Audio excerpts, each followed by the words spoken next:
Assalomu alaykum kuzatuvchilarimiz. Biz sizlarga yana bitta mayonezli neobichin salat ko'rsatib beramiz. Bizga kerak bo'ladigan masallar: pomidor, indika, sir, iceberg, bedana tuxum, champion, mayonez, murch kerak bo'ladi. Ishimizni pomidor to'g'rashdan boshlaymiz. Yo'q, aldadim. Indikadan boshlaymiz.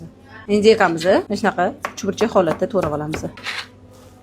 Endi sirimizni to'g'rab olamiz. Sirimizni ham xuddi shunaqa chuburchak shaklda to'g'rab olamiz. Bunaqa ingichka ham qilmaysizlar, qalin ham bo'lib ketmasin. Shunaqa ko'rinishda bo'lsa bo'ladi.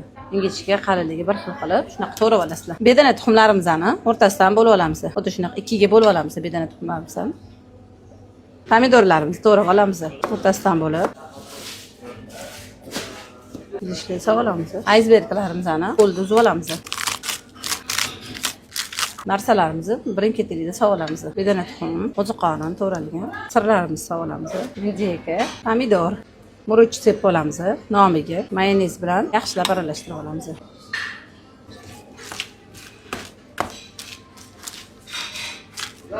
Mana salatlarimizni ham mana shunaqa bir xilda qilib aralashtirib olamiz. Men o'zimga juda yoqadi. Uyda tayyorlab ko'rishlarini men maslahat beraman. Yengilgina, bunaqa juda ko'p masalliqlar ham ketmaydi. Ko'rinishdan salatimiz sezirga o'xshaydi, lekin sezir emas. Ustiga sira chiqazib sovuramiz. Preshinasiga chiroyli bo'ladi. Chiroyli bo'lish uchun yanada shunaqa sosdan chizib olamiz. Salatimiz tayyor. Sizlar ham bir marta bo'lsa ham tayyorlab ko'ringlar. Inshaalloh sizlarga yoqadi.